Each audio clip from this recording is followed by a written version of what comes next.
गलत कहते हैं लोग कि ये पब्लिक है, सब जानती है।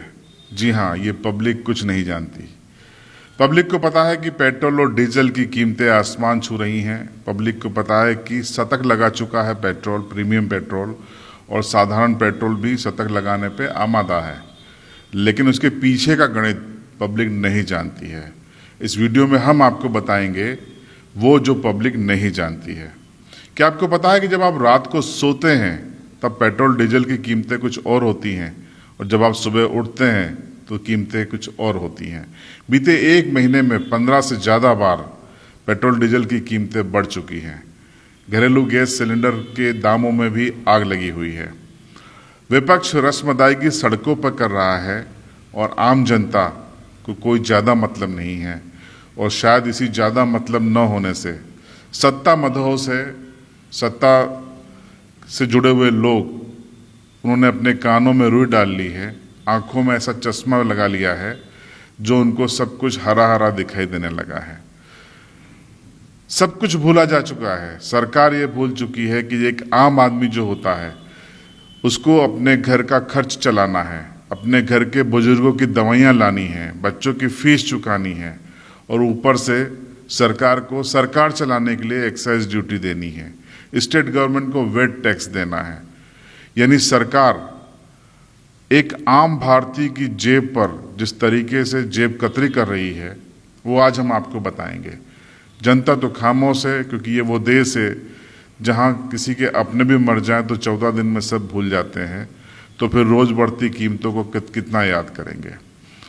आज आपको मैं कीमतों के बारे में बताऊंगा। क्या आपको पता है कि जो बेस प्राइस है, कहा जाता है सरकार संसद में बड़ी तरीके से झूठ बोलती है, कोई भी सरकार हो, एनडीए की हो, यूपीए की हो, एक तरीके से झूठ बोला जाता है। कहा जाता है कि पेट्रोल डीजल की कीमतें हम तय नहीं करते, तेल कंपनियां अपने फायदे मुनाफे के हिसाब से करती हैं, और ये अंतर्राष्ट्रीय बाजार पे जो क्रूड ऑयल की कीमत है, कच्चे तेल की कीमत है, उसके आधार पर तय किया जाता है।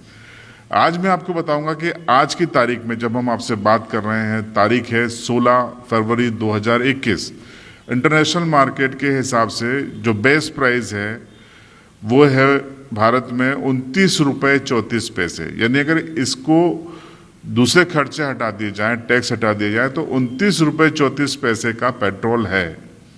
अब आपको बताता हूं कि खर्चा कैसे बढ़ जाता है। क्या आपको पता है कि सेंट्रल एक्साइज ड्यूटी कितनी है? 32 रुपये 98 पैसे, करीब 33 रुपये इस पर टैक्स लग जाता है सेंट्रल एक्साइज ड्यूटी का। यानी जो बेस प्राइस है उससे ज़्यादा सेंट्रल एक्साइज ड्यूटी लग गई, और जब सेंट्रल ने अपनी एक्साइज ड्यूटी लगा ली तो स्टेट कहाँ पीछे रहेंगे। स्टेट का जो भारत का एवरेज है वो आपको बता देता हूँ, 19 रुपये 92 पैसे। कुछ स्टेट्स में ज़्यादा है, कुछ में कम है। मध्य प्रदेश में 22% से ज़्यादा है, तो गुजरात में 16% के आसपास है। एवरेज है 19 रुपये 22 पैसे, 32 पैसे। तो 33 रुपये चले गए आपके वहाँ पर सेंट्रल एक्साइज में, और 32 रुपये आपके, 22 रुपये चले गए आपके 19 से एवरेज जो 20 रुपये है वो चले गए आपके स्टेट वेट टैक्स में।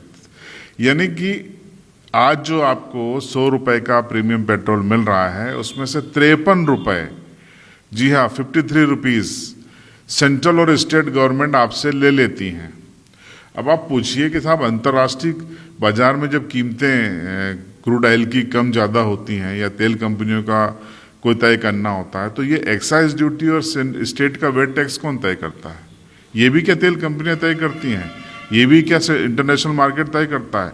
कब तक बेवकूफ़ बनाएंगे अब इस जनता को, जो कि बेवकूफ़ बनने को तैयार है, खामोश है। और इसके बाद आप देखिए डीलर कमीशन करीब 3 रुपये से आग के आसपास होता है, अलग अलग कंपनियों का होता है, और जो ट्रांसपोर्टेशन पे खर्चा है वो 1 रुपये से 1.5 रुपये के बीच में होता है। तो चलिए ये इसको हम जेन्युइन मानते हैं, वाजिब मानते हैं। लेकिन सेंट्रल एक्साइज टैक्स 32 रुपये 98 पैसे ने 33 रुपये हो जाना, और स्टेट का टैक्स एमपी में 22 रुपये के आसपास होना, यही कारण है कि मध्य प्रदेश में सबसे महंगा पेट्रोल बिक रहा है। गुजरात से 12 से 14 रुपये पेट्रोल का अंतर है, यहाँ पर ज़्यादा पेट्रोल है। तो ये समझ में नहीं आता कि जो लोकतंत्र में लोग के लिए यानी जनता के लिए बनी सरकार है, आखिर जनता को ही लूटने क्यों लग जाती है। आप जम के शराब मध्य प्रदेश में बिकवा रहे हैं क्योंकि आप कह रहे हैं आपको सरकार चलानी है, आपके मंत्री कह रहे हैं कि आपको 72,000 करोड़ की वेतन देना है तो शराब बिकवाएंगे। और दूसरी तरफ आप इस तरीके से आम लोगों की जेब पे डाका डाल रहे हैं। ये तो हद हो गई। और विडंबना देखिए, ये हर पार्टी की सरकार, चाहे वो यूपी हो, एनडीए हो, हर पार्टी की सरकार बड़े तरीके से और सलीके से झूठ बोलती है और हर भोला आदमी इस झूठ में फंस जाता है। अब अगर इसमें आपको राष्ट्रवाद का तड़का लगाना हो तो लगा लीजिए कि साहब सेंट्रल एक्साइज ड्यूटी 33 रुपये इसलिए है क्योंकि भारत को चीन और पाकिस्तान से के खिलाफ तैयारियां करना है, मोदी जी को तैयारी करना है, मोदी जी सेना को स्ट्रांग बनाना चाहते हैं, इसलिए आपसे 33 रुपये ले रहे हैं। स्टेट गवर्नमेंट को क्या करना है? वो 22 से 23 रुपये क्यों ले रही है? इसका कोई जवाब? वहां राष्ट्रवाद का तड़का लग गया एक्साइज ड्यूटी पे, स्टेट में कौन सा तड़का लगाएंगे आप? ये भूल भुलैया है। माना कि आपको प्रधानमंत्री आवास योजना में घर देना है, माना कि आपको सड़कें बनवाना है, माना कि आपको रक्षा तैयारियां बढ़ाना है, माना कि आपको स्वास्थ्य बजट बढ़ाना है, लेकिन बहुत दूसरे विकल्प भी हैं। आम आदमी को काट के मार के ही आप क्यों ये सब करेंगे?